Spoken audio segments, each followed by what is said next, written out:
السلام عليكم ورحمة الله وبركاته.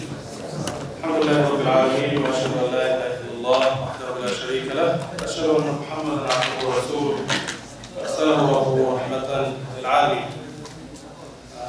My talk today in 4 minutes, inshallah, will has something to do with water and the cell phone.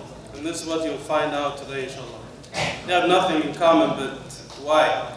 Well, last time we spoke about the diversity in the creation of Allah subhanahu wa ta'ala and the invitation in the Quran to always look at the creation of Allah subhanahu wa ta'ala, to appreciate His ni'mah and His ability to create and to be in awe and fear of Him all the time.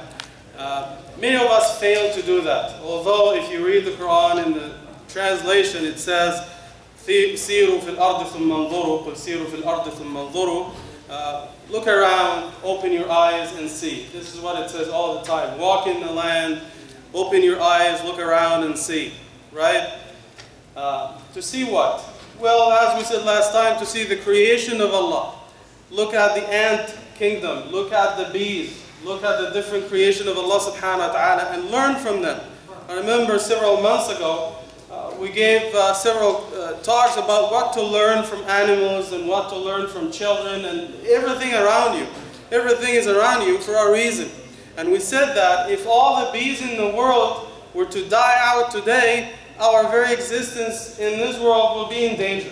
But if we as humans die today, I think everything else in the universe will be dancing in the street. They will flourish actually without us. But without ants, no flowers, no fruits, no vegetables, the life on earth will go basically, will be in danger, basically, right? So this is one thing, to look around, to look at the organization of these animals and insects, like the beehive, the ant kingdom, and all these things. And the Quran talks about these things in detail in the Quran. You see how they follow the orders of Allah subhanahu wa ta'ala. And it's very interesting in Surah Hud and other places in the Quran. It took Nuh alayhi salam 950 years to get a few people to board the ark with him. And it didn't take him 950 seconds to get it full with animals, right? The crocodiles and the hyenas and the lions. He didn't have to beg them. He didn't have to argue with them because they say, Sami'na wa ta'ana, khalas, we board, khalas, we board. But humans, why? You're building an ark in the desert, what's wrong with you? Right? Aapki saath koi mushkil hai, right? What's wrong with you? Why are you building ark in the desert, right? Also, when you walk in the land and see, you don't have to travel abroad. Just go to your backyard. If you have a cell phone or if you have a camera like Fahim Khan, just take pictures of ants and spiders and all these things. We'll write poems like Abu Bakr al-Ghul about the creation of, it's a beautiful thing. And believe me, just by watching clips from National Geographic, it has brought me closer to Allah subhanahu wa ta'ala than some subjects I studied at Al-Azhar, like algebra and nahw and sarf and syntax and ancient philosophy and all that nonsense, right? Just watching animals, I've learned a lot. I've grown in faith because of these animals, right? Also another thing, when you don't have to travel to other countries to appreciate the ni'mah of Allah subhanahu wa ta'ala.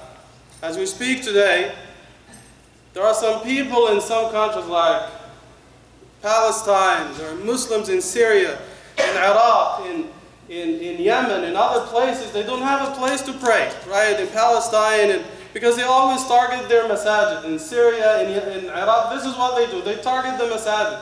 They don't have a place to pray Isha, right? They don't have a place to pray Taraweeh. There are so many Muslims today as we speak, dirt is their bed, and the sky is their cover. If you talk to some people like Sister Bilqis, they go for charity trips to Africa, Tanzania, Zanzibar, and Kenya. People walk for miles just to get, some dirty water to drink. You wouldn't even use it to water your plants in your backyard. And these people walk for miles. We don't know, we don't see it, so we don't appreciate the ni'mah of Allah. Every night as we leave this masjid, I'm going to talk about the bottle now. Many of us, we take just one sip from the bottle and we just leave it on the floor. So I see tens and tens of bottles, and at the end of the night we have to throw them in the garbage because no one would like to drink them. So by opening your eyes and seeing how much people suffer in the world, they don't have nothing, man, nothing. We don't appreciate the ni'mah.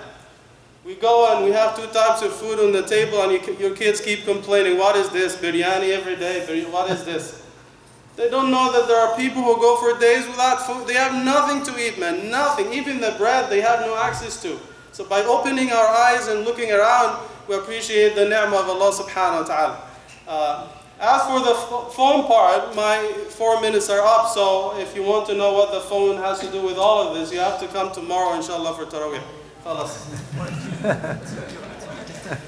So the question for last time, the most frequently mentioned prophet in the Quran is Prophet Musa.